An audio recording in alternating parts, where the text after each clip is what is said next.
the actual topic for the day. So, guillotine, we're doing a specific variation called the Marcellotine today. First day, we're going to be going just to mechanics. You have basically 3 different guillotines. The first one is the so-called high-risk guillotine. The second is what's known as the arm-in guillotine. And today we're doing the so-called Marcellotine. Okay? It's where I bring my elbow here over his shoulder so that he can't brace with his shoulder. Today is just going to be simple choking mechanics, how to get a very efficient choke with minimal effort, and then how to escape. So, first things first. A big problem everyone has with the guillotine is they tend to stop here. Okay, I see a lot of people, they go only about to the wrist at the Adam's apple, and this is a very inefficient choke. You can get a tap with this, but you're going to be cranking on the guy's neck and eventually burn out your arms. So, what I want everyone doing is when you go for a guillotine, we're going to go elbow deep, so that my elbow is right now on his Adam's apple, and my hand should be clearly visible here over his shoulder. This hand I then use to grab my own wrist. That goes over the shoulder, and most importantly, I am not going to be in line. I am going to cut an angle, and that's not even taking position, so that's just taking and squeezing a bit. So the important thing is I don't want to be in a straight line with my opponent. I want to be sort of at a 90-degree angle, okay? So just showing it one more time, and I'll do it on someone else so you can see it too. So, like I said, first things first, we're just going to go for the grip now. Elbow deep, hands showing, grab my other hand at the wrist, and cut the angle. So, if Ryan were to try and talk right now, his voice would sound pretty, just try to talk. Talk. Say something. Yeah. Just say a few words. Okay, I guess you don't want to talk. No, just say a few things. Oh, just talk about it. Yeah, one more time. So, and once I get the grip, just say a few things, doesn't matter what, for a while. Alright, so here, I can borrow talk very good. Wow. Yeah. That's, you can hear it in his voice, yeah. And that's what I would mean. You can hear the guy's voice where he's like, and that's where the choke starts to come in. Okay? So, so that you can see it, you make eye contact. No, you're my demo gun. All right. Okay, so again, my arm goes elbow deep, and I can see my own hand over his shoulder. Okay? I grab my own hand at the wrist, not like this, I grab like this. Yeah, exactly.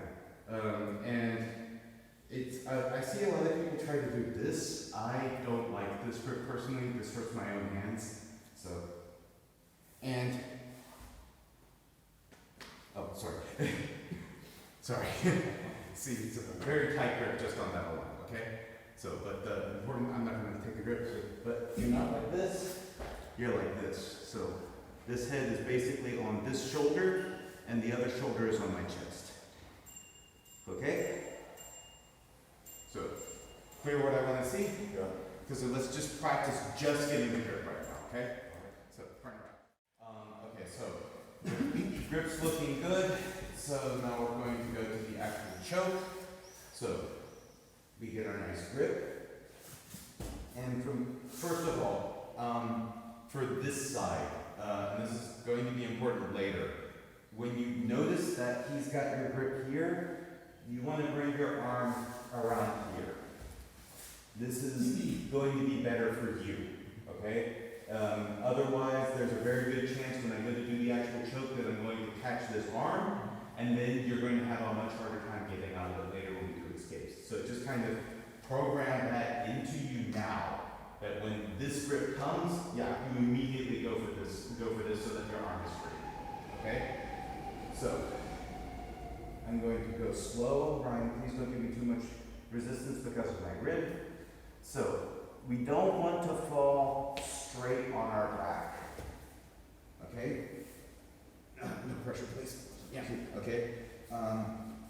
Because if I fall straight on my back, the choke doesn't come as quick, and I actually have a limit in how much I can actually torque his head. And I think you probably noticed the minute I went on my back, the grip's loose.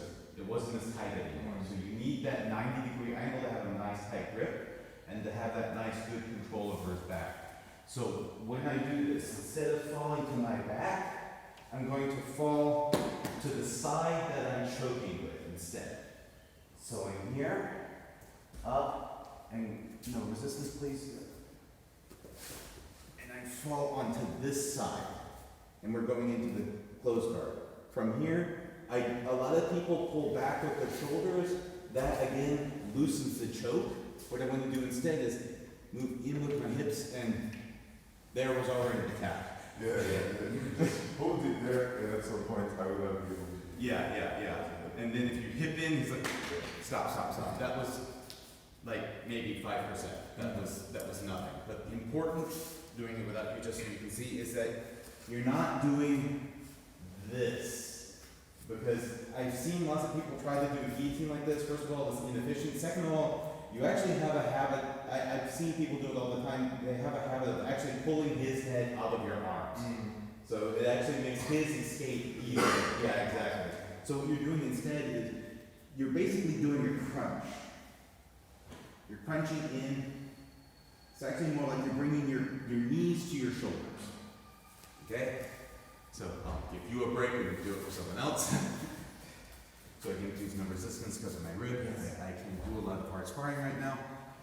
Hopefully, I don't think it's broken, but I'd like to not to. Okay, so I'm here, cut my angle, bring this foot forward, and I basically lie into close guard. And from here, just that comes really fast. Okay? So, any questions just about that part? No. Okay, so then, go back into the group of three. We're going to. Okay, so first escape. Yes, is this arm the important part here? We're doing the first escape was called a rotational escape.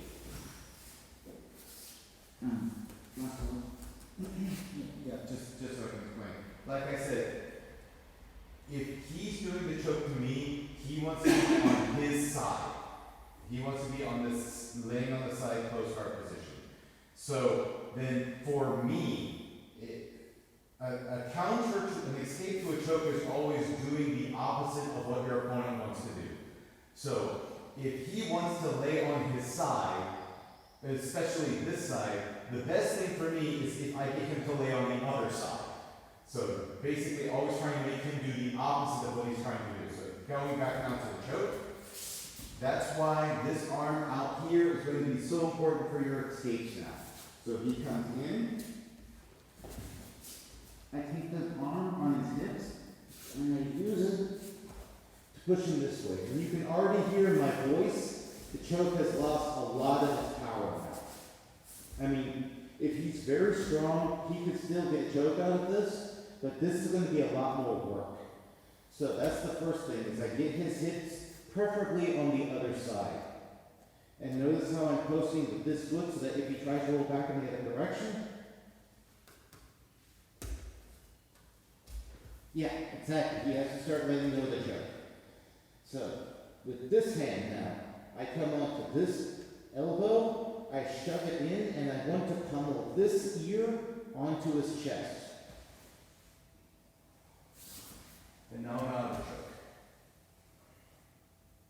Okay? So,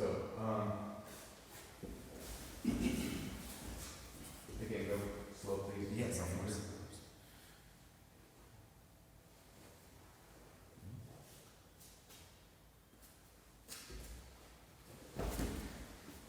Okay, again, this hand, I bring it over here. And it's really, I try to reach as far as I can with this hand. This hand comes on the shoulder, on his elbow, and this ear, my right ear, wants to go to his chest.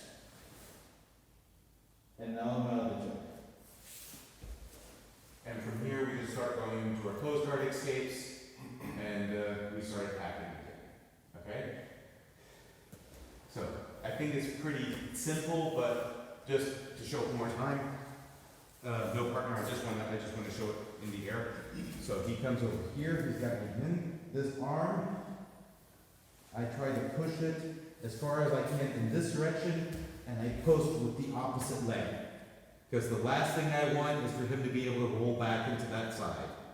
This arm comes onto the elbow that's choking me, pushes in, and I essentially try to look in the other direction.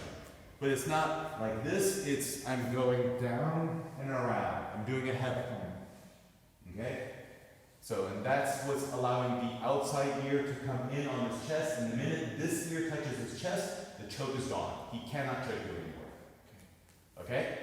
So, partner up. Now we get to escape each other's chokes, which is hopefully a lot better on your throats than what we've been doing so far.